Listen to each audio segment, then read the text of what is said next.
que la miel, ¿no?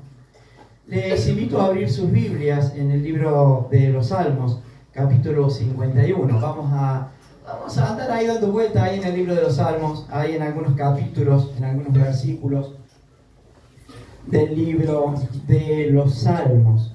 Vamos a estar dando ahí unas vueltitas. Y me encanta la historia de David, un hombre famoso, un hombre elegido por Dios, un hombre verdaderamente influyente a lo largo de la historia, como el rey de Israel. La Biblia lo describe como el dulce cantor, ¿no? Un joven de una familia de trabajadores, en donde Dios empieza a ver dónde están, cómo están los corazones, y busca a David y lo pone en el lugar que lo puso.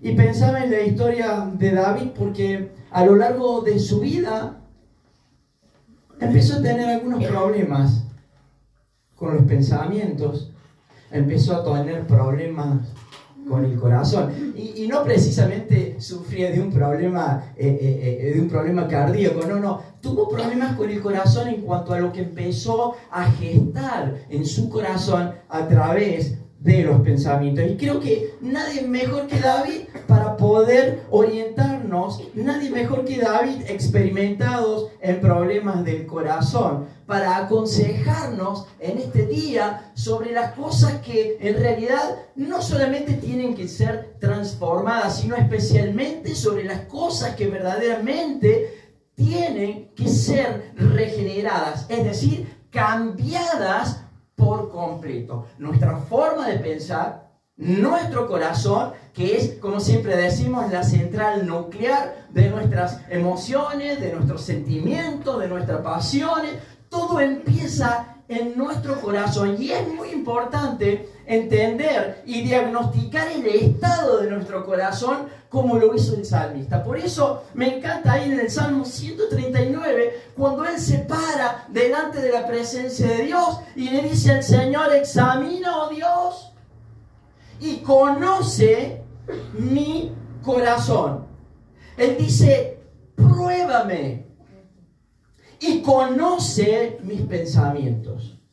Y él dice: y quiero que Dios veas realmente si hay en mí camino de perversidad. Y si hay camino de perversidad, dice él, Señor, yo necesito que tú restituyas, que tú reconstruyas, que saques lo que no sirva, para que me guíes, es decir, para que me encamines en el camino eterno. A mí me encanta la declaración porque él está reconociendo sus humanidades y está reconociendo que todos los cambios que él necesita para que su vida esté perfectamente equilibrada en el plan de Dios, necesita que Dios supervise cada pensamiento, cada determinación de mi vida, porque esos pensamientos que se van generando en nuestros corazones terminan en acciones y pueden ser beneficiosos o pueden ser altamente perjudicial para nuestras vidas. Creo que nuestros pensamientos de alguna manera son el principio, podríamos decir, o el origen de nuestras actitudes, de nuestras emociones, en donde finalmente va a determinar nuestra conducta. ¿Sí? Nuestros pensamientos van a determinar a lo largo de nuestra vida cuál es y cuál va a ser nuestra conducta. Marca actitudes en el desarrollo de nuestras vidas, y la influencia de lo que me dicen, la influencia de lo que yo aprendí durante mi niñez, adolescencia y juventud, de alguna manera van a moldear, van a formar mi vida a lo largo de la historia. Es decir, que lo que yo piense, las relaciones con las que yo me junto, lo que yo viví desde mi infancia, niñez y desde que fui adulto, van a moldear mi vida y van a ejecutar acciones en mi vida que pueden ser beneficiosas o perjudiciales. Por eso es muy claro la idea de que es muy importante prestar atención a lo que tengo en mis pensamientos, porque lo que yo tengo en mis pensamientos van a evidenciar no solamente la relación que tengo con mis semejantes, sino van a evidenciar la relación que yo tengo con Dios. Es muy importante ver claramente todo lo que plantea la palabra de Dios. Es muy gracioso porque por ahí te encuentras con gente que te dice, yo la verdad que tengo un pensamiento sobre las cuestiones de la religión, tengo un pensamiento sobre las creencias y de ahí no me mueve nadie. Es lo que yo pienso, es lo que yo creo, pero conforme a lo que yo pienso y lo que creo, va a determinar tu actitud y tu acción y tu relación con Dios. Por eso es muy importante que Dios verdaderamente supervise. David, el salmista, reconoce que necesita la supervisión de Dios cada día en tu vida. Muchas gracias, David.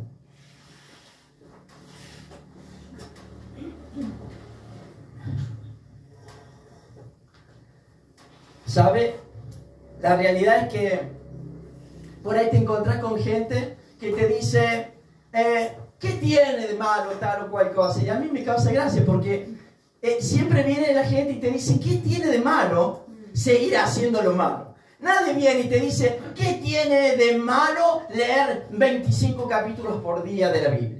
¿Qué tiene de malo estar 3 horas de oración por día? Nadie te dice eso. Todo el mundo viene y te dice, ¿qué tiene de malo tal cosa? ¿Qué tiene de malo de, como decía la canción, andar por la vida fumando un paso, decía el cantante, ¿no? Y conforme a ese pensamiento de ese cantante, muchos cristianos piensan esto. ¿Qué tiene de malo? ¿Sí? ¿A dónde dice la Biblia tal o cual cosa? Entonces es importante que supervisemos claramente nuestros pensamientos. ¿Y sabe por qué es necesario que yo cambie? Porque ¿sabes qué?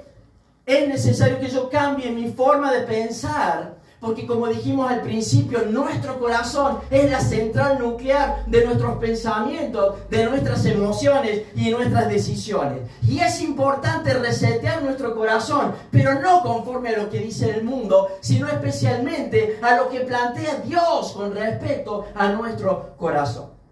Por ahí yo muchas veces he escuchado, es muy importante seguir los designios de tu corazón. Es muy importante que si tu corazón te dice que vos tenés que ir para allá, y vos andás, porque el corazón del ser humano es sabio.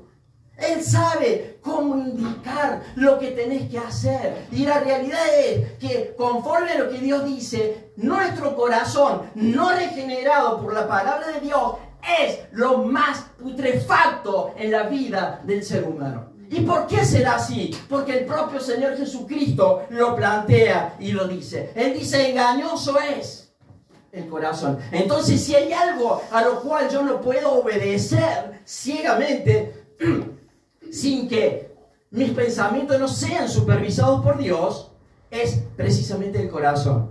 Pero ¿qué más dice el Señor Jesucristo? El Señor Jesucristo dice en Mateo 15, 19, Él indica, ¿sabes qué? Que nuestros sentimientos y nuestros pensamientos y nuestras emociones provienen del corazón. Pero también nos dice algo más. Dice que de nuestro corazón provienen, ¿sabes qué? Los malos pensamientos. Provienen los homicidios, los adulterios, las fornicaciones, los robos, las mentiras, los falsos testimonios, las calumnias, los chismes, etcétera, etcétera, etcétera. Es por eso que el Señor insistentemente hay en el libro de Proverbios, y me encanta ese versículo, en el libro de Proverbios, Él insistentemente dice, no me des tus emociones. Él no dice, dame tus emociones, dame tus sentimientos, dame tus pensamientos. Él, ahí en Proverbios, dice el Señor, hijo mío, dame tu corazón.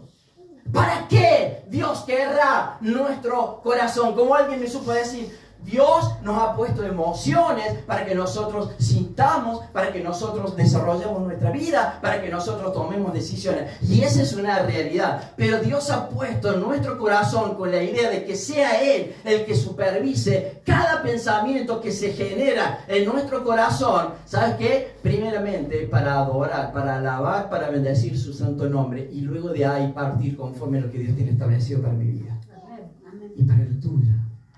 Por eso es muy importante lo que dice el proverbio. Hijo mío, dame tu corazón. ¿Para qué? Y fíjate lo que te dice. Para que tus ojos se deleiten en ¿qué? Dice el Señor. En mis caminos. ¿Te das cuenta? No son tus caminos. No es la propia hoja de ruta que trazamos con nuestras vidas. No es lo que yo quiero, no es lo que yo parece. Hijo mío, dame tu corazón para que tus ojos se deleiten en el camino que yo he diseñado para la vida de cada uno. Un camino espacioso, un camino de paz, un camino de seguridad, un camino de fortaleza, un camino de esperanza, un camino de vida eterna, que es lo que la gente, lo que el mundo no tiene. Pero sigue diciendo ese versículo tan tremendo. Dame tu corazón para que tus ojos se deleiten en mis caminos y para que tus pensamientos busquen en Él, en el Señor, lo que guía y la sabiduría. ¿Sí? Para que te deleites en tus caminos, en los caminos de Dios, y para que tus pensamientos busquen en Él la guía y la sabiduría. Y termina diciendo el versículo, ¿sabes qué? ¿Para qué necesitas la sabiduría? ¿Sabes para qué necesitas la guía de Dios para tu vida? Para tus decisiones. Para las decisiones que van a tomar. Para las decisiones que tienes que tomar conforme a la crianza de nuestros hijos.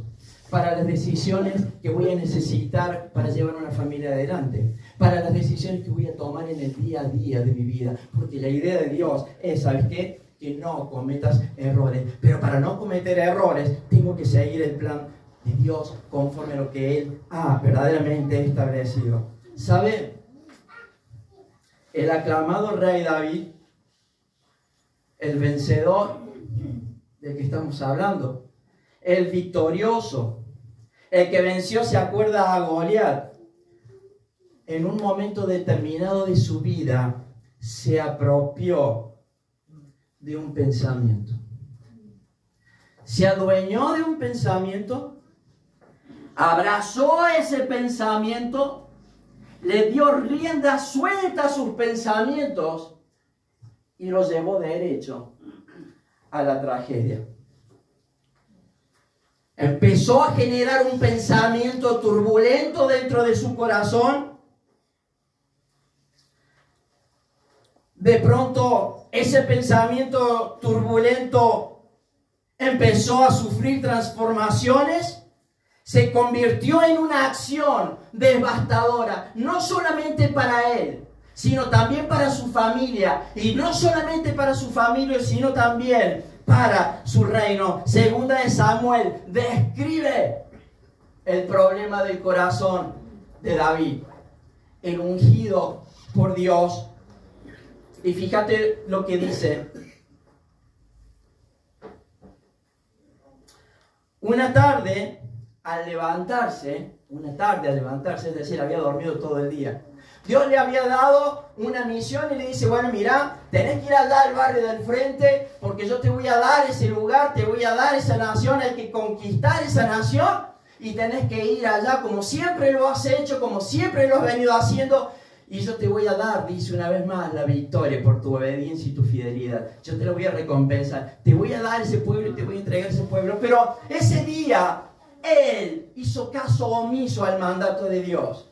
Entonces durmió todo el día pensando, ¿van a saber qué? Y se levantó a la tarde de un determinado día y dice que comenzó a pasearse por la azotea. Y cuando se paseaba por la azotea, vio a una mujer que estaba bañándose. La mujer, dice la Biblia, era sumamente hermosa. Entonces él rápidamente llamó a sus consejeros y la mandó a traer. Y cuando los consejeros fueron, la buscaron y se la trajeron a él, dice que él se acostó con ella y como consecuencia ella terminó embarazada. Y luego preguntó a él de quién era esa mujer. Entonces Joab le dice, bueno, mira, es la mujer de Urías, de uno de los valientes, de uno de los guerreros más importantes que tiene tu ejército. Pero no solamente es el más valiente, sino, ¿sabes qué? Es el mayor hombre de tu confianza. A él le podés confiar todo, porque es un hombre fiel y es un hombre de palabras. Y dice que al otro día se levantó a la mañana y escribió una carta. Yo digo, vos fíjate la situación del pecado. Fíjate el pensamiento, cómo fue degradando al punto en donde no solamente termina en un adulterio, sino termina en un homicidio. Los peligros de darle rienda suelta a nuestros pensamientos. La carta decía, pongan a Urías al frente de la batalla, donde la lucha sea más dura, donde la lucha sea más recia, y déjenlo solo para que lo hieran y para que muera. Yo digo, qué tremendo. Un hombre de Dios que le dio rienda suelta a sus pensamientos. Ahora esos pensamientos se transforman en un homicidio para tratar quizás de justificar a través de la muerte de Urías. Para justificar sus actitudes, para justificar sus acciones. Capaz que dijo, bueno, ahora que está muerto Urías, alguien se tiene que hacer cargo de la viuda. ¿Y quién mejor que yo? Quizás él pensó que en ese momento lavaría su conciencia. Pero ¿sabe qué? En esta ceguera espiritual que lo llevó a semejante barbaridad, bajo la influencia de un corazón endurecido, bajo la influencia de un pensamiento que no se niveló conforme a la voluntad de Dios, sino que le dio rienda suelta a sus pasiones, terminó en una tragedia. Durante años él tuvo en silencio guardado lo que había hecho. Pero ese silencio de ese adulterio y de ese asesinato estaban carcomiendo el corazón de David, estaban carcomiendo la conciencia de David, y durante mucho tiempo él había guardado semejante barbaridad. Hermanos, tengamos cuidado con lo que guardamos dentro de nuestros corazones. Tengamos cuidado con lo que guardamos dentro de nuestros pensamientos, porque ¿sabes cuál es la realidad? Que cuando guardamos el pecado no solamente se asocia, sino que el pecado va a empezar a direccionar tu vida conforme a lo que se le dé la gana. E inevitablemente terminarás en tragedia. Durante años él estuvo guardando semejante, lo que creía él que podía ser un secreto.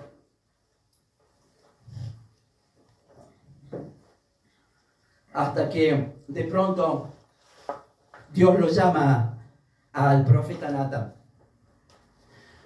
Dios le dice, Natán, tengo palabra para David y es necesario que te presentes porque la cosa no está funcionando. La cosa está más grave de lo que parece. Entonces Natán se presenta.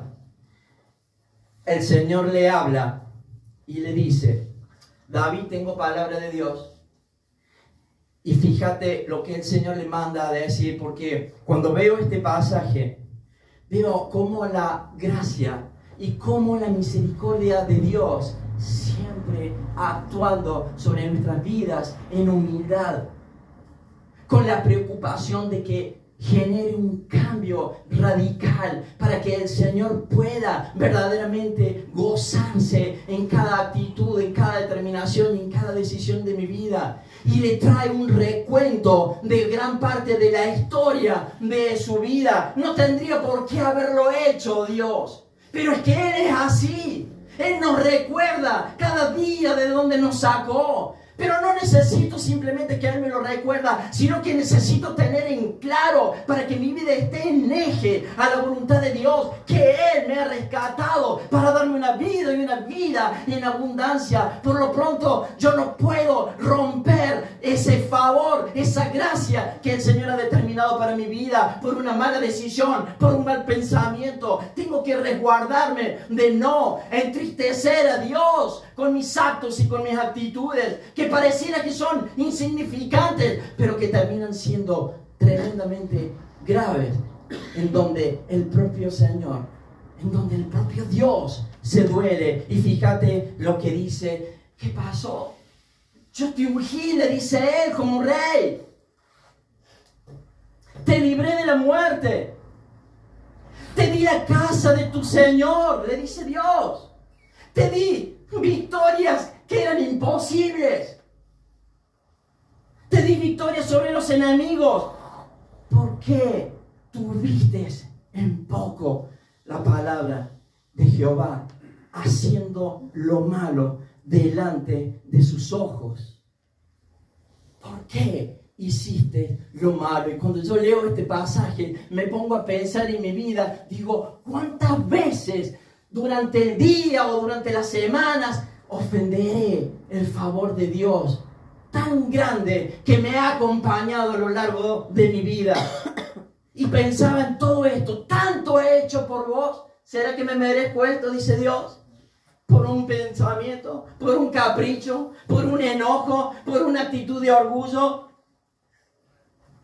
Rápidamente Natán describe el juicio que vendrá sobre David, sobre su reino y sobre su familia. Entonces, luego de las palabras de Natán, lo espectacular de todo es que David recobra la conciencia. Luego de esas palabras, luego del recuerdo que Dios le trae a la memoria de su pasado, él entra en conciencia. Y esta es la clave para los cambios en mi vida espiritual. Esta es la respuesta a los cambios de nuestras vidas espirituales. Él entra en conciencia y desesperadamente él dice: he pecado contra Jehová. He pecado, le he hecho daño al Dios que me guardó, al Dios que me puso, al Dios que me dio. He pecado, dice él, contra Jehová. Y es tremendo porque él hace una declaración de perdón. Él hace una declaración terrible. Hace una oración de desesperación delante de la presencia de Dios. Y ese es el modelo para mi vida como cristiano parado en esta tierra. Él recupera la conciencia y dice: el pecado contra Dios.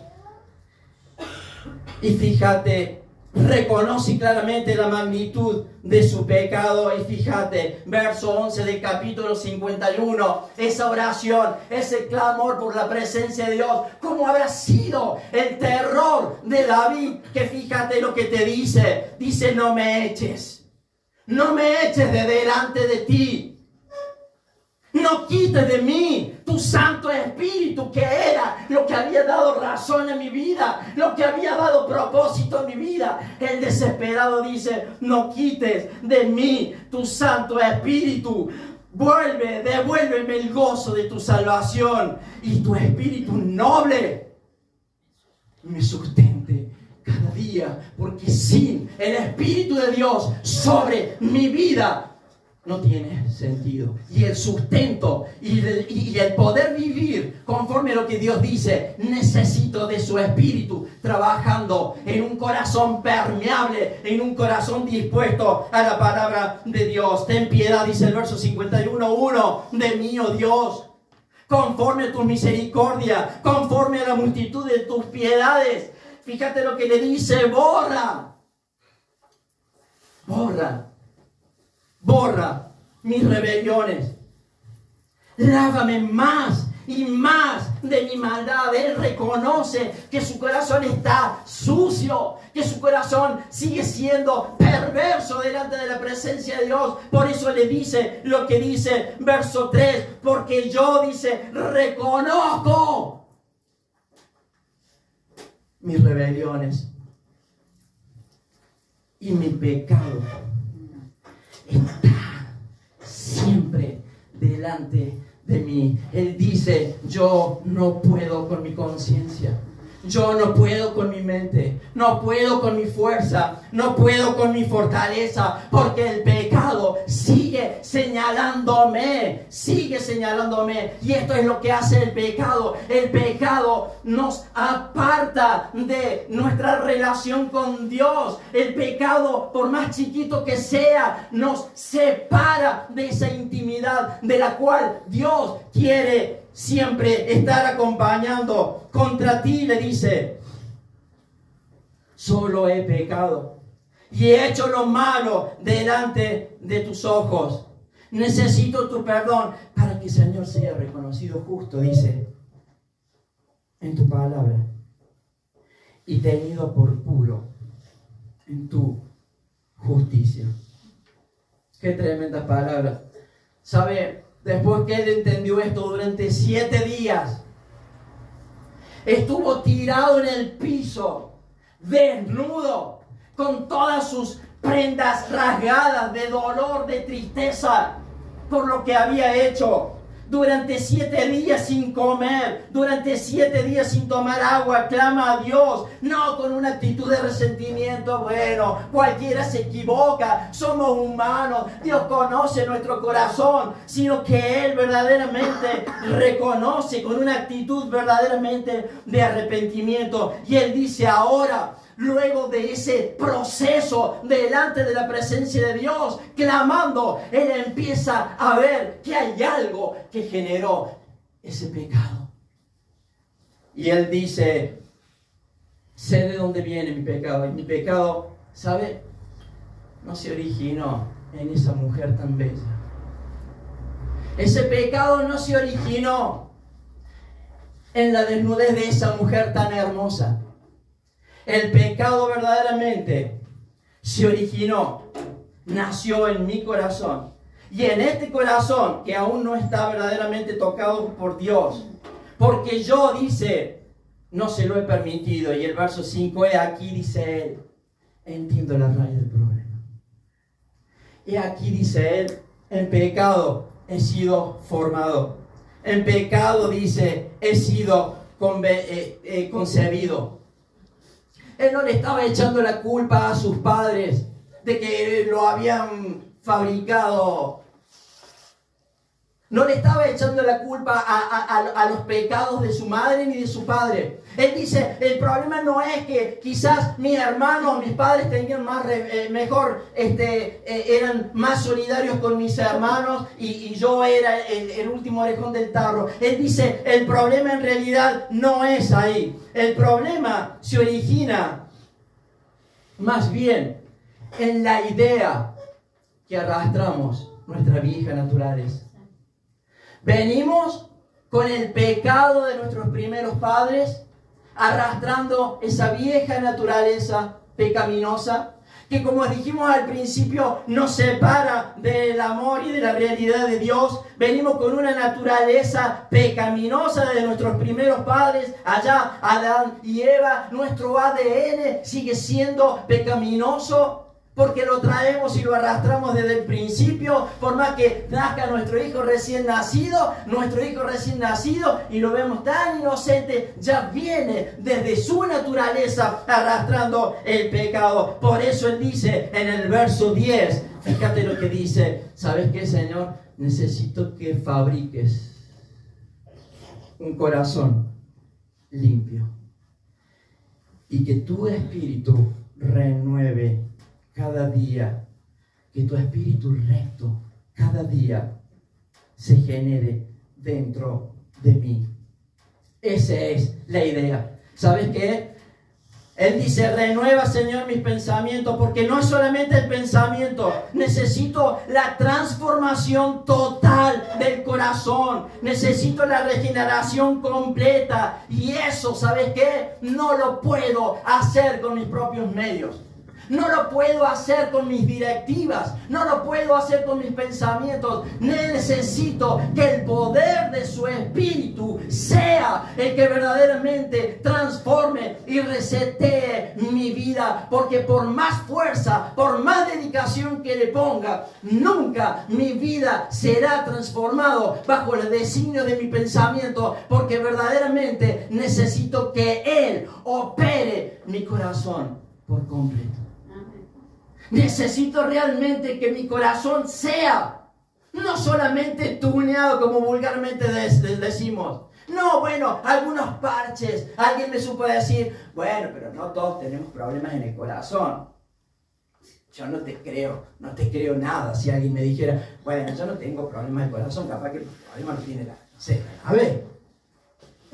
No, necesito, dice él, que fabriques un corazón recto delante de mí. Verso 12, fíjate lo que dice: devuélveme el gozo de tu salvación, para que tu espíritu me sustente, para que tu espíritu me dé la fuerza para generar esos cambios. Hermanos, podemos estar los domingos en este lugar. Nos puede gustar la alabanza. Quizás no te guste la cara del predicador, pero en una de esas la palabra te gusta. Pero ¿sabes cuál es el problema? Que no se trata de desgustar un lugar, un domingo para pasar y estar un rato. Se trata de buscar la forma de que Dios genere cambios en nuestro corazón para ser verdaderos hijos de Dios, lavados por la sangre de Cristo.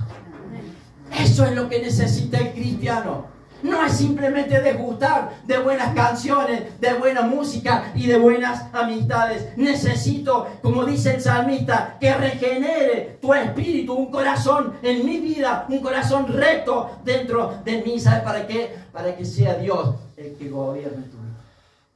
Cuando Dios gobierna tu vida, cuando Dios gobierne tu corazón, aún en las debilidades, aún en el pasado, aún en nuestras equivocaciones, el Señor se las arregla para dentro de la catarata de Macanas, no sé cómo lo hace, empieza a restituir, a reconstruir y a poner y a ordenar las piezas del tablero conforme a lo que Dios tiene estipulado.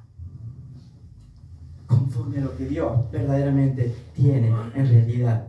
Ahora, ¿cuál sería el resultado si yo de pronto entiendo esto? Ezequiel 11 dice que si vos haces lo que David hizo en aquel momento y dejás de planificar y dejás de generar tus propios pensamientos, sino que permitís que sea el Señor el que gestione tu vida. Ezequiel 11 dice, entonces si vos entendés esto, yo dice, te daré un corazón y un espíritu nuevo dentro de ti. ¿Vos entendés lo que significa?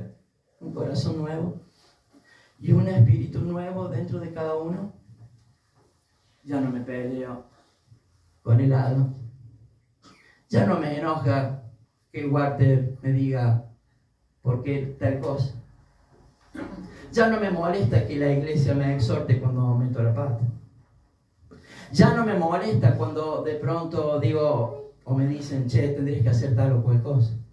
Ya no me molesta cuando me dicen, che, mira, Juan, la verdad es que tendrías que tener un comportamiento y un vocabulario diferente. ¿Sabes por qué?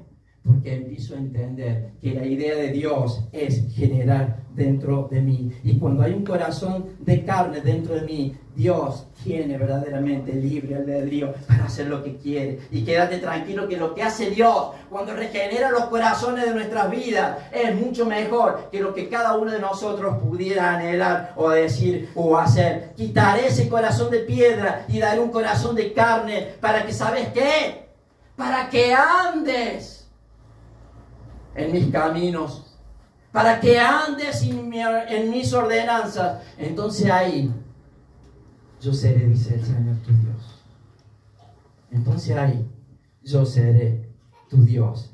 Esas son las cualidades que Dios tiene. Y esto, ¿sabes qué? Me impulsa cuando entiendo esto a amar a Dios. Porque Él es el que moldea mis pensamientos, mis emociones, mis sentimientos y mi conducta. ¿Sabe para qué? Para vivir cada día conforme a lo que Él quiere y no conforme a lo que yo quiero. Porque por naturaleza soy egoísta, por naturaleza soy egocéntrico, por naturaleza me las creo, por naturaleza creo que puedo decir y hacer lo que se me da la gana.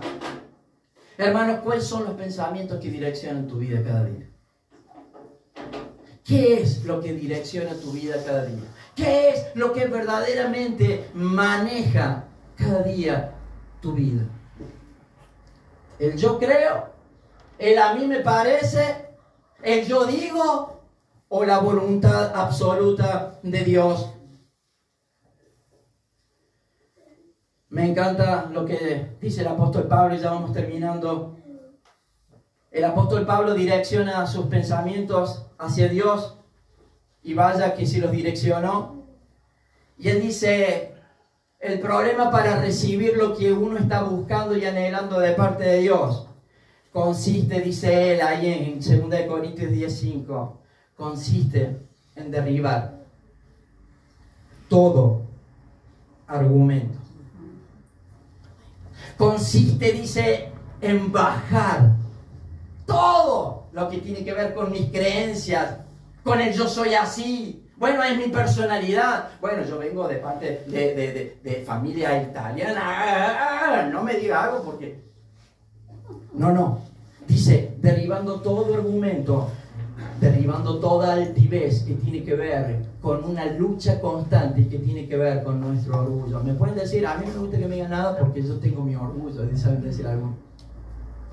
Derribando toda altivez, todo argumento que se levanta. ¿Sabe qué? ¿Sabe lo que se levanta la altivez y esos argumentos personales? ¿Saben en contra de quién se levanta? No se levantan en contra del Adán. Dice, se levantan en contra de Dios. Se oponen al conocimiento del Señor. Y dice él, hasta que no llevemos cautivo nuestros pensamientos a la obediencia de Dios, vamos a estar siempre patinando en el mismo discurso. Pasan 20 años, los mismos enojos, los mismos pensamientos, el yo creo. ¿Y sabes qué? No funciona. Terminamos con Juan 15:5. Quizás en este momento hay alguien. Yo en primer lugar, cuando veo la historia de David, necesita pedir perdón. Necesita cada día que el Señor regenere, porque cuando yo no le pido al Señor que regenere todos los días de mi vida, me doy cuenta que al final del día termino siendo un cachivache. Necesito la renovación de su espíritu, y la renovación de su espíritu en mi vida no es solamente los domingos o cuando me toca compartir la palabra. La renovación de su espíritu en mi vida la necesito cada instante en mi vida. Porque ¿sabes qué? Estamos propensos con nuestra naturaleza.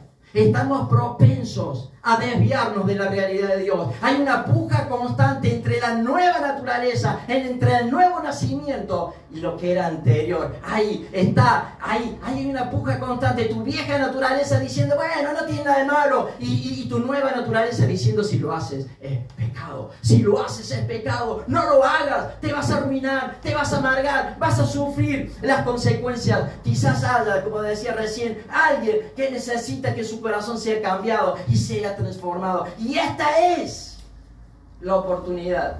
No es como me dijo un amigo, bueno, ¿qué hablaron de hoy, el domingo? Bueno, el domingo hablamos de esto. ¿Y cuándo va a venir a la iglesia? Hace 5 años que lo invitamos a la iglesia. Bueno, en realidad es que todavía no siento realmente la necesidad de ir a la iglesia. ¿Te das cuenta? Los sentimientos son vanos en la vida del cristiano.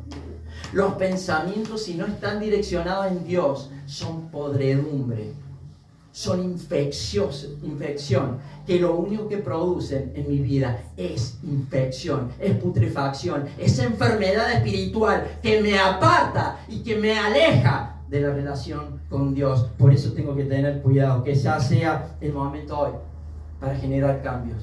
Quizás sea el momento de hoy. ¿Sabes para qué? Para decirle lo que dijo David. David, Señor, he pecado contra ti. Y tengo ese pecado del pasado que no lo puedo soltar. Pero yo en ti, Señor, voy a poner y voy a depositar mi confianza para que tú resetes a partir de ahora mi corazón. Esta es la oportunidad. No es mañana. No es como dice el amigo. Cuando yo sienta la necesidad de pedir perdón, bueno, pediré perdón. es hoy el momento. Yo no te voy a hacer que levantes la mano. Yo no te voy a hacer que pases al frente. ¿Sabes por qué? Porque esto es algo en lo cual cada uno debe entender y debe realmente tomar la responsabilidad espiritual de decir, Señor, para vos es todo o nada. Y esta es la oportunidad. ¿Sabes por qué hoy es la oportunidad? Porque dice Juan 15:5 que separados de mí nada podéis hacer. ¿Sabes lo que significa? Significa que sin la influencia del Señor y su ayuda, los seres humanos somos incapaces. Y la frase nada podéis hacer destaca, ¿sabes qué? La incapacidad humana para lograr cosas espirituales. Sin la intervención del Señor en mi corazón, mi vida está vacía. Sin la intervención de Dios sobre mi corazón, mi vida está hueca. Amén. Oramos.